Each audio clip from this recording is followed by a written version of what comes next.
100 Years of Fayetteville, 1828 to 1928, by William S. Campbell.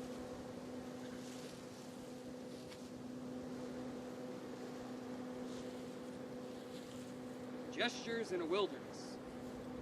Britain's bars had again dipped in deference to our stars and stripes. The valor that had twice driven England's arms to defeat.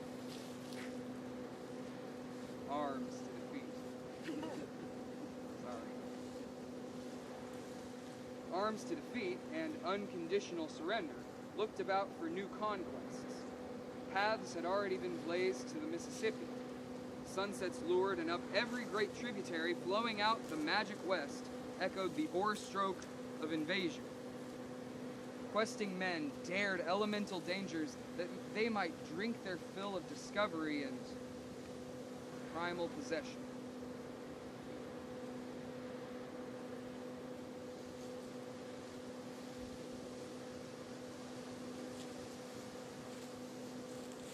How they came, how they went, always the lure of a road has blazed new lands. Eyes saw passes from afar and set trails by such immobility. Naturally, water levels were followed where practical ridge roads led to the highlands. White men followed it. From the east, the old Huntsville Road round the southern spurs of the East Mountain is as old as we are. Over it has come the wealth of thousands of acres of the White River's triune convergence of Boston Range silt, and the good, great, and indifferent of a vast inland section up Slaughter Mountain from the land of Goshen rode peoples eastward and lumbered the argosies of wider valleys. What is that? Argosies?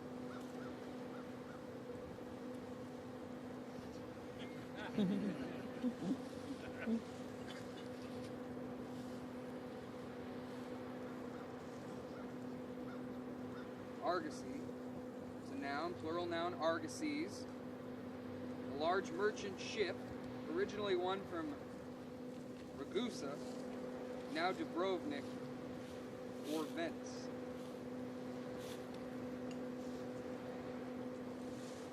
The argosies of the wider range of Goshen.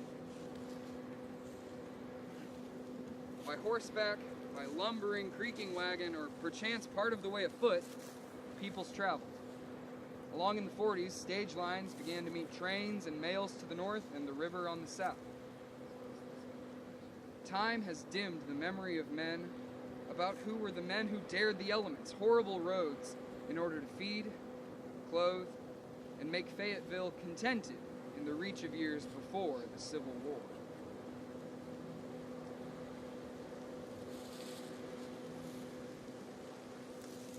People were educated. But Papa said he wanted his boy to get some schooling, so he paid the $24 of tuition for me to go to the Ozark Institute up on Mount Comfort. See, Mr. Lockhart there wanted me to study the Greek so I could read the good word in its original. Study the law with the capital L. You see, it was the law with the lowercase l that caught me up in its gears. All these principles holding things together, keeping us from drifting apart and everything breaking us down. It's like the web that underlies an entire civilization. But what really hung me up on it wasn't just an outline of what we are, but it was an arrow pointing us where we're going. It's a great thing if you can see the potential in it. If you can use it to push things where they ought to go and follow them there. Make sure they wind up the way you want them. So here we are in this little town of shops and trees. Well, there ain't a whole lot for a lawyer to do here in those days except for teach other lawyers, so that's what I did, I taught. But all the while I was reading up on the law, finding out where it was taking us. Eventually I joined W.D. Reagan's practice. I taught a bit on the side until he got me admitted to the bar. Before I knew it, my nose was in politics. But all those years in Little Rock, my heart was here, in the hills. It always was. You see, my Washington County heart never could get behind the idea of secession. And so when the war broke out, I found myself on the other side of my colleagues. And that rift grew slowly. I began to fear that what was at stake was not just the fate of our country, meaning the South, but of every country that feels the rule of the land should be maintained. It is about maintaining the integrity of democracy, about patching together all the fissures and weak joints that come from not seeing how statutes and bylaws come together for one big picture. You see, I think of it as an etching. I like to draw a bit when I was a boy. But how one hash mark by itself means nothing. But you bring all those together, and there's your picture. I think of it like I think of the books on my shelves. Case by case, they all have their own stories. A narrative of the conflicts that shaped this state that I love so much. But also a guide showing us how all these fissures might split us apart. You see, the war, that's something that everybody loves to write about. Something everybody loves to talk about. For me, it was one long march. Keeping up morale long enough to get where you were going. And then getting there and moving on to somewhere else. Yeah, the 4th Arkansas, we met some good skirmishes. Lost some good men. It's not something I particularly like to go back to that often. It seemed that everything I believed in was falling apart. And I would do anything that I could to get it back together again. But after the war, I knew that my heart, my home, and my people were in Fayetteville. Now, I was caught up in Little Rock still for a bit, but I decided not to serve a second term. And I came back home, built myself a cabin just outside a city. That home I came back to was growing so fast that I could hardly see the little hill town that my father brought me to when I was 10 years old. When they told me that they were going to be building a new industrial university, I knew that this town was growing fast. But I knew that we had the land to house it. At first, all the classes were held in McElroy's farmhouse, huddled around a stove in the winter, etching out lessons on a blackboard hanging from the living room wall. The library had a dozen books, if that. But it was enough to get us by until the big university building went up. I watched over every step. Lumber from old-growth groves, milled by Van Winkle himself, brought into town on ox carts. Bricks cut right out of the clay. Good, rich Arkansas deposits, fired by Kelton in his yard. Every threshold, every door jamb, every molding, made right here from the earth of this city. It became my whole life. And eventually I had my own house built the same way. Really, it's all those pieces coming together in that web I was talking about. Just like the law is an outline of what a society is and can be, a picture is an outline of what a city can be. How all those raw materials come together with all the web together with all the floating ideas of a place. And put in the right order, they make something with a stately presence. A beacon. A place where we can all come together and work together and live out our lives as best we can in harmony. My first thought was hellfire. Flames surrounded me. But it was not, by God's mercy, my time to die. The hotel was up in flames, and all of Fayetteville gathered on Central Street to watch the fight. We could not, in the end, save Mr. Van Winkle's hotel, and I collapsed in a crowd of onlookers, coughing up the ash of the building we worked so hard to put up. I've built hundreds of buildings all over this town, and I ask myself, why risk life and limb for this one? It isn't the hotel, really, but it's a story of a time when my life centered on getting the bricks hauled in, contracting out the day labor to build the frames, having the windows shipped in, and how many of them broke on the train.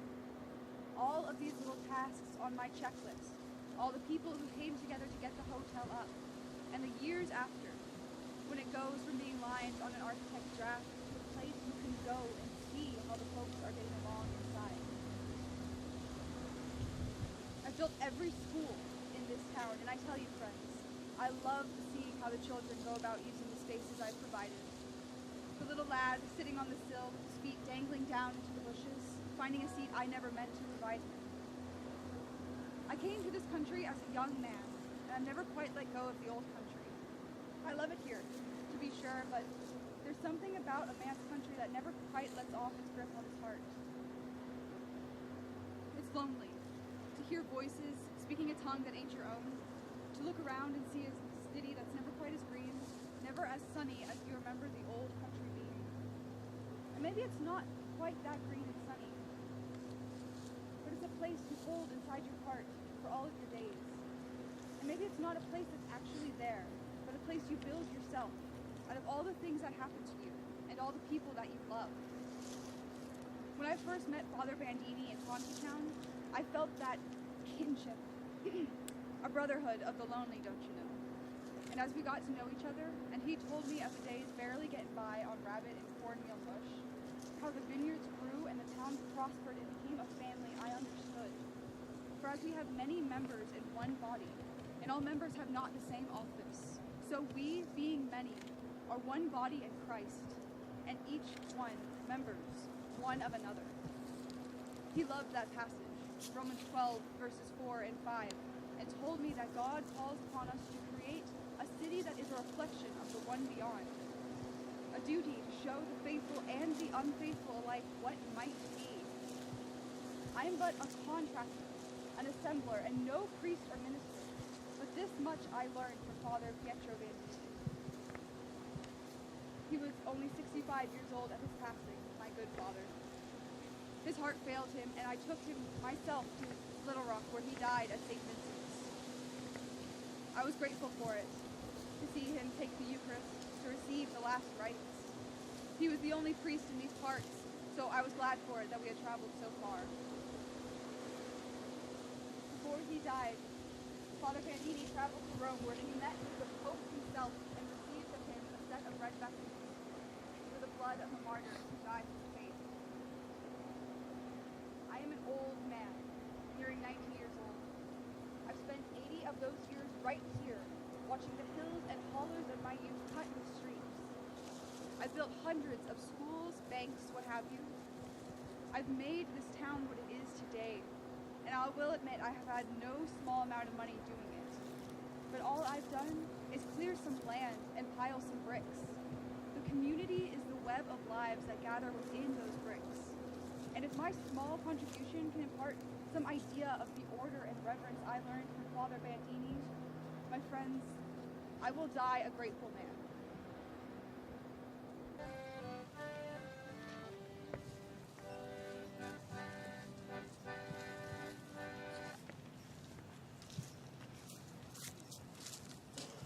As I see it. Well, as I see it, you're all here for a dog and pony show. Sure, let's have a dog and pony show. Where shall I begin? Missouri? Well, I guess my story begins in the old town hall socials in Rossville. We would gather every Friday night for political debate. It was unusual for a young girl like me to debate the old men, but I was a young Kappa Kappa Gamma, fresh from college, full of vinegar in those days, and I wouldn't have missed it for anything. Well, that's where I met my Jay. I knew him. One knows everyone in a small town like Rossville, Missouri. I didn't think much of him. He was the son of a farm family I grew up with, older than me, arrogant to boot. But I liked his gumption. And he, well, I guess he liked a young hellion who could breathe fire with the best of them. So after we married and moved to the farm for a few years, and then saved up enough money to buy the bank in Sumner, he took me to a 1,000-acre farm to start out. And we went right to work. This was given him with a mortgage, which he paid off. And then he came home in the second year and said, "Old woman, I've bought the bank." Well, I cried over it. and over the farm too. But soon we moved to a little town in the coldest, roughest road season you could imagine. I had my second baby, and soon after became a regular hand at the bank. I would nurse the baby until 10, go down to the bank till noon, go back, nurse the baby, stay for about an hour, and then back down to the bank. The bank flourished, and the babies also. About that time, Jay heard about a town in Arkansas that had its own college, and it was growing fast enough that people like us were beginning to notice. So we moved to Fayetteville in '06 and started buying up banks and buildings and timber. Well, he reckoned, if you own the timber, then you should have the mills to saw it, and the lumber yards to sell it, and the railroads to move it. But what I'm most proud of, he bought the Democrat Publishing and Printing Company, and we had our own newspaper, ready to shine a light on these Ozark Hills. Our businesses just kept growing right up until the day he died. Business has an element of selfish brutality in it. It's difficult to do business with your friends, and also difficult to be too friendly in your business, all this with qualifications. I've lost a friend or two over the years by loaning them money, or rather by trying to collect on a loan, which seems like a pity. I've learned that women must prove themselves over and over again, why men just accept each other without question. Now, I agree that business and politics are not a woman's field, not because she doesn't have sense for it, but because she is so handicapped by the prejudice of the centuries. And because, well, she's got more important things to do. I thought when I began being active in business that the men with whom my husband labored would extend an open hand. Not so. Fear and resentment were ever present. It hurt then, but now I know it was just a natural reaction. What is termed as human nature. But they had no idea with whom they were dealing. I had learned a thing or two over the years. I knew that they would underestimate me, and I used that to my advantage. So long as a woman does poorly, and the gods of creation can say, oh, it's just a fool woman, well, they're fairly content. For they must, every mother's funnel, have a woman to do much of the work. But let a woman do well, she's all but burned at the stake. Now, I will say to those of you who might be interested, I did not choose business as a career. It was thrust on me. I did choose it in preference to going broke and dissipating my heritage and that of my children. I've read several articles recently about how to get along with women. I say get along with them as you would any other human being. By appreciation for what they do and are. By treating them decently and squarely and forgetting your superiority complex. You know, science tells us that the male of the human species is the vainest animal that lives. We women know this. And we use that to our advantage. We eternally feed that ego. But I would think that their sense of humor, would resent being flattered at every turn. Women are willing to put men on a pinnacle just to please them. Women do not resent men. Why should men resent women? But they did, and they do. Yes, they do. Friends, if you ever want to see a few vain men get cut down a little, you would have laughed the day that all the men of the city were arrested for stealing cars and running moonshine. Well, they weren't so puffed up then with the shackles around their ankles. No. Well, not much came of that. Just a lot of smoke in the air from all the gossip going around. But you know, soon a federal judge came down on all of Arkansas for it, said that we would accept any crooked law enforcement that we were handed. Ooh, well, that did not go over too well. It was all a piece of cake from there. We sent out reporters, and we found out about some tax fraud, and that was all it took to get the citizens to rise up against this sheriff and the judge that were protecting this vermin, and we got them all out. All of this got people thinking that I should get wrapped up in politics. But as I said, I am lame in the knee, so I could not stand for election as they do in England. Therefore, I cannot run here. Now, I could sit in Congress, and I know that I could represent this district quite comfortably.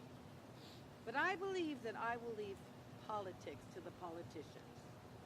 But I would not let up. So I got it in my head that my son, Bill, should run. He'd been president of the university. I thought he'd be a shoo-in.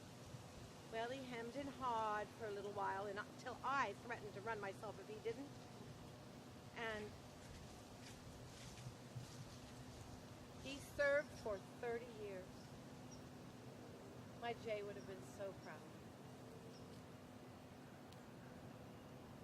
Viewing my family from my point of view, it's surely too bad that each and every one of them could not have had their father or grandfather to teach them some life lessons. One thing that he was thorough about was work. He knew its worth, how it was to be done, and no teensy-weensy job would pass for work with him. Fuss and furbelows had little place, though he did love beauty of surrounding and efficiency in equipment. It just seems too bad that the children and grandchildren were denied his counsel. I was just thinking, he always expected the limit of me.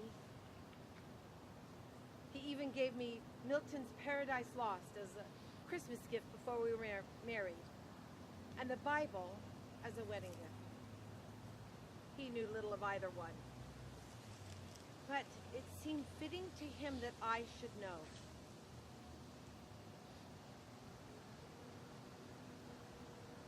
When I get fed up with politics and business, I regale myself, even people and friends, family, I regale myself in a garden spree. What a respite it is. The tulips and violets and narcissus, they do not talk back. They're not jealous. They do not care which one you attend to first. They do demand a little of you, but what they repay you for what you bestow is almost without fail. I took a walk in my garden today. In the wall, the sedum brine was sturdy. The phlox were in a flourishing state. The Kenilworth ivy was growing deep into the crannies. The lilacs are budding, though I think that they may have disappointment this year, but maybe not. There's a few things missing because of the drought.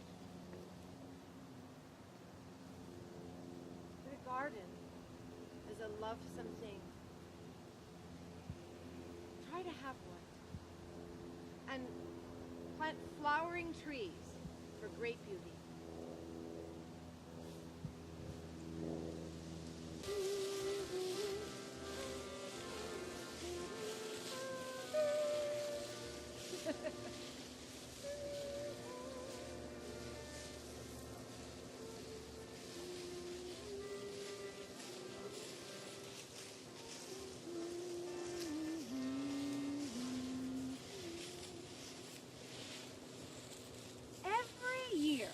A few days before the clock strikes midnight and we kiss the love of our lives or wrap our lips around a champagne glass, we participate in the proposed holistic manifestation ritual known as New Year's resolutions.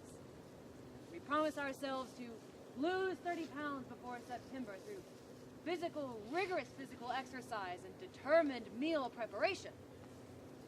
Perhaps we promise ourselves to watch a little less TV or finish that novel that we started in college.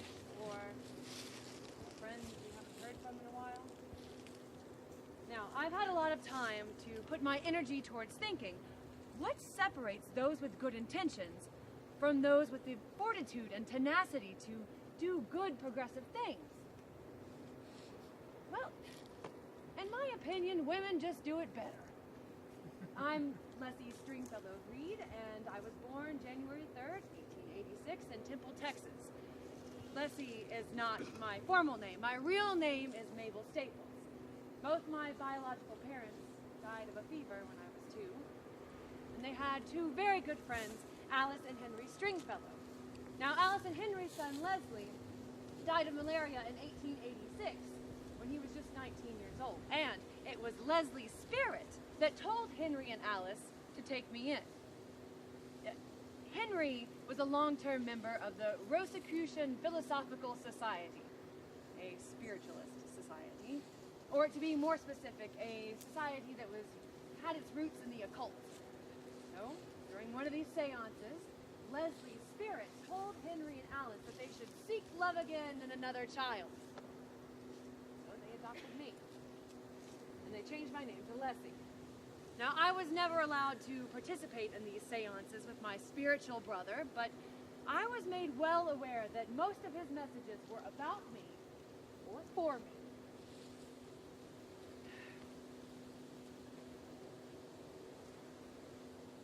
I married James Reed, a pharmacist, in 1910. We moved here to Fayetteville, Arkansas with the Stringfellows in 1911. 1912 passed by quietly, as some years do. And then when I was thinking about what would happen in 1913, I was not prepared for the blessing in disguise that would come. I don't want to speak about James. I don't believe in expending energy on men not worth fighting for. James disappeared in 1913, and that left me a married woman with a non-existent husband. But that gave me freedom. James left and I went to work. I became a journalist at the Fayetteville Democrat, and then I became its editor from 1918 until 1945. Now that is 2 world wars if you're keeping track, and if you're not, fasten your seatbelts. I have here a list of my accomplishments that I'm proud to share with you. I am, after all, my own best advocate. From 1915, when I was just 24 years old, I became the founding member of the Washington County Suffragette Association and the president of the Fayetteville Equal Suffrage Association. In 1916, I became the National Press Chairwoman for the General Federation of Women's Clubs, the largest international women's organization at the time. I wrote several articles about women's rights, photography, even poetry for magazines such as the Saturday Evening Post, and I was a correspondent for the Associated Press. Now, Roberta Fulbright was my boss and my best friend. When we were seen around town, it was a good bet that we were probably plotting world domination. See, the Fayetteville Democrat was unusual for what you would think of a news office to be in the early 1900s. Women were in control. Roberta was the owner, and Marge Jones, she was the only full-time reporter that we had at the time. I have found that nothing intimidates a man more than a group of very powerful women who just so happen to be the gatekeepers of public opinion. But in 1933, there was a group of men who were running illegal stills and car theft ring in Washington County. Now, Prohibition would end that same year, and we were not concerned with the making of illegal hooch or car thievery, but what the Democrat was after was the cover-up of those stills and the protection of these men by the elected officials at the time. Sheriff Harley Grover and County Circuit Court Judge John S. Combs. Now, Grover and Combs were the executors and the defenders of the law, so it became a tiny bit difficult to hold them accountable. But there were other options. Now, Roberta at the time was hell-bent on taking on the political machine, and used the Democrat to uncover the corruption in her article As I See It. And as we both saw it, the only way to out Grover and Combs was through the court of public opinion. And there is no better jury than those that stand behind the pulpit every Sunday. So we used the newspaper to organize churches and civic organizations into forming the Good Government League. We received threats daily. We didn't cower. Good Government League forced out Grover and Combs, and funnily enough, Roberta's favorite candidate for sheriff won the election in 1936. Our reputation grew, and we changed the name of the newspaper to the Northwest Arkansas Democrat to represent our broadened reach. The greatest tool that I had at my disposal was my friendship with Roberta. Now, our friendship was not superficial, existing only on dinner dates or coffee dates. No. She lifted me up into a place of strength because she had enough strength to spare. And our friendship was special. Rare. Roberta died on January 11th, 1953, and I died on May 28th, 1971. And to be fair, I think if we were buried now, we would ask that we be buried in well-tailored pantsuits. We spent our entire careers making sure there was space enough for women's voices to make an actual change in our community. And that is my challenge to you all today. Find your passion's resolution. Don't wait for another year to pass or the opportunity to do the right thing flicker by. When you find it, you will find the community that will want to share it with you.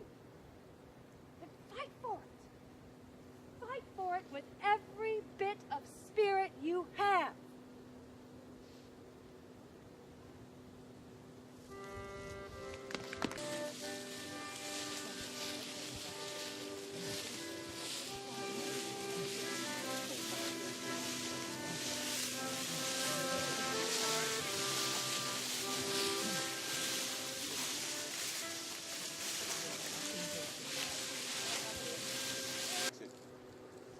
By fate, I was born July 24th, 1812, a Rockingham, North Carolina boy, but I died by choice. September 1886, a quiet, proud Fayetteville, Arkansas man. The dirtiest politics I ever participated in was being the Boston Mountains road overseer. And the most questionable morale I am guilty of is spinning ladies too fast at country dances.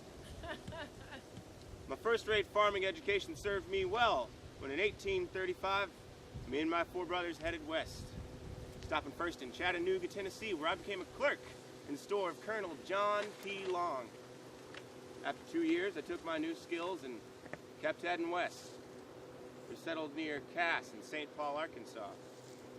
I did well enough selling furs in Madison County, so I expanded into Fayetteville.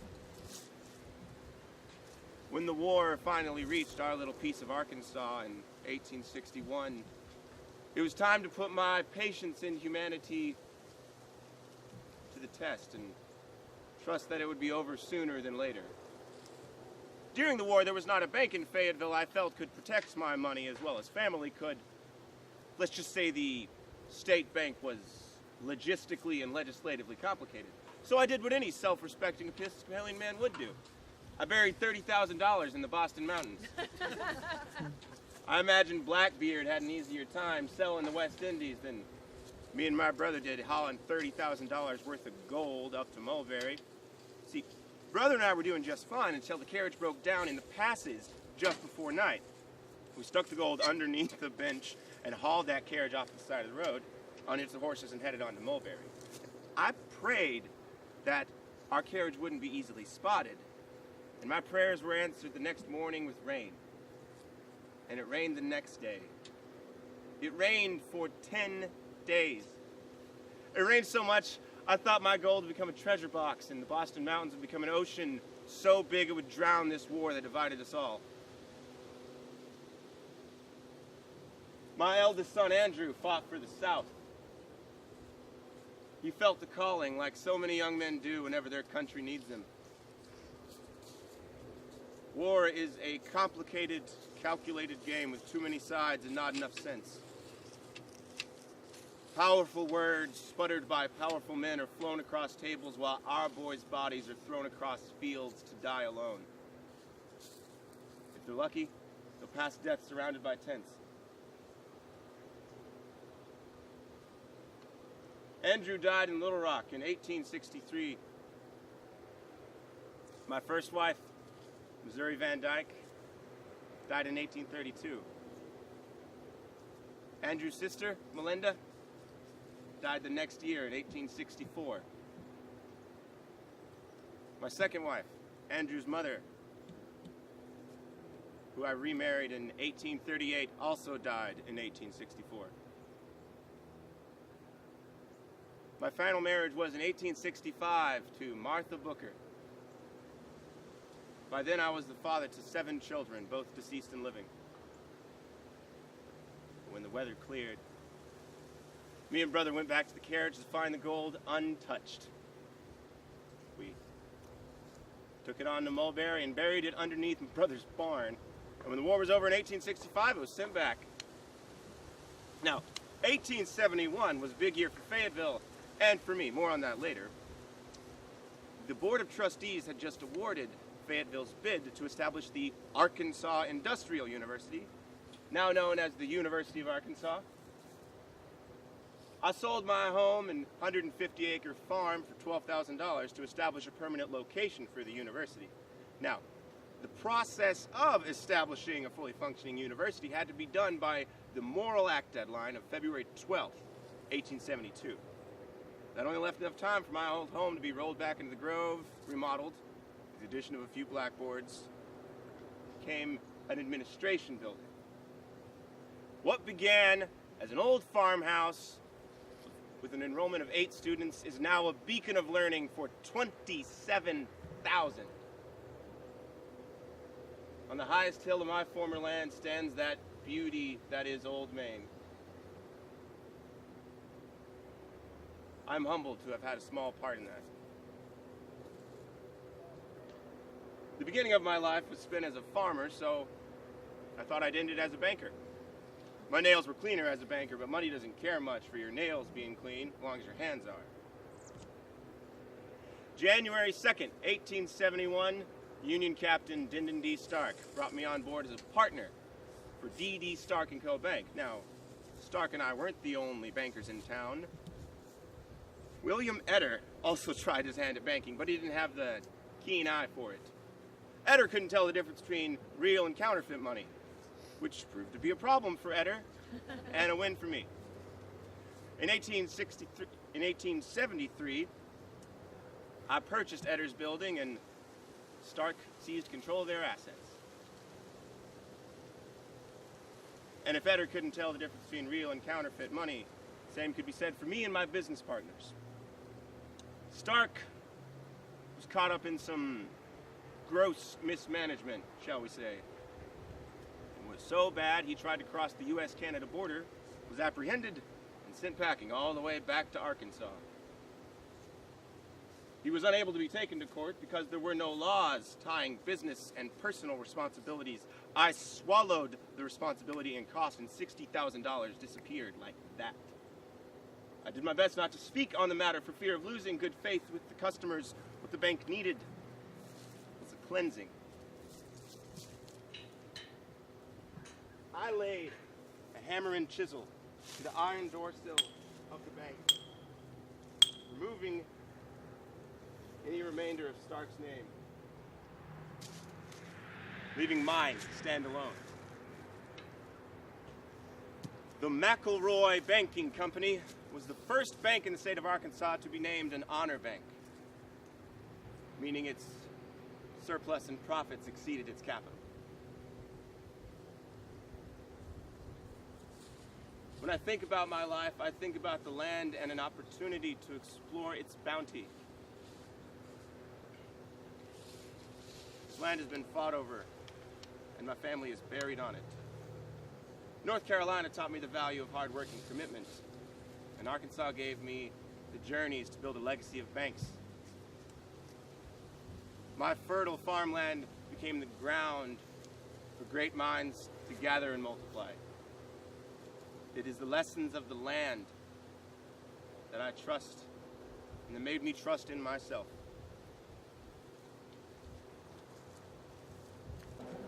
I remember one time, there was a prisoner just about to hear my sentence. He broke free from his chains, ran towards the door, towards freedom. Well, my deputies were hot on his heels, and I remember I laughed and hollered at that bastard, "Run, man, run like hell."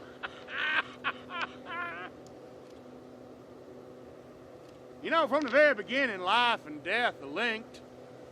So I never worried too much when one bled into another. Sure, I could chop wood and haul ashes and sew. Sure, I had slaves for most of that, but we were rugged men and wild. Well, pillage wasn't the preferred nomenclature when spoils were at stake. It's all's fair as far as that goes. In the Indian Wars, we beat those half-naked, mad fugitives just the same at the Battle of New Orleans. We beat back the Redcoats. We were gallant as hell, spry, indomitable, and that man, President Jackson, he believed you could respect a savage. Ought to be me on a $20 bill. Well, at least in Arkansas. But if it can't be me, well, it ought to be Jackson. When I came to Arkansas in the 1830s, it's still a territory. I got malaria. But I still managed to build a house second to none, and the only one white one in as many miles of log cabins, lean-tos, shanties. I was known all over by the way I rode high in the saddle and still spoke in a way folks understood. I mean, sure, Shakespeare studying law played a part, but out here, any man can be great. His vote counts just as much as anybody else's. And that is how Arkansas shaped its destiny around me. And why not? I could outshoot anyone, give the winningest speeches, feed the paupers and the widows, and lead the big revival tents in huge hymns, swinging my arms around, hollering the words out. What peaceful hours I've enjoyed, how sweet their memory still. But now I find an aching void the world can never fill.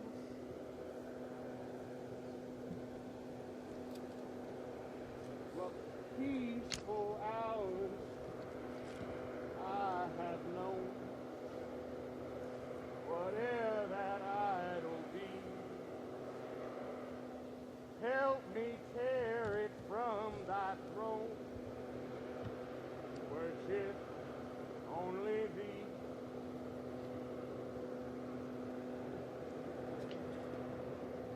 Three wives, 5 children, 8 slaves, a governorship, a seat in Congress, fight, stools, decisions, given, opinions handed down.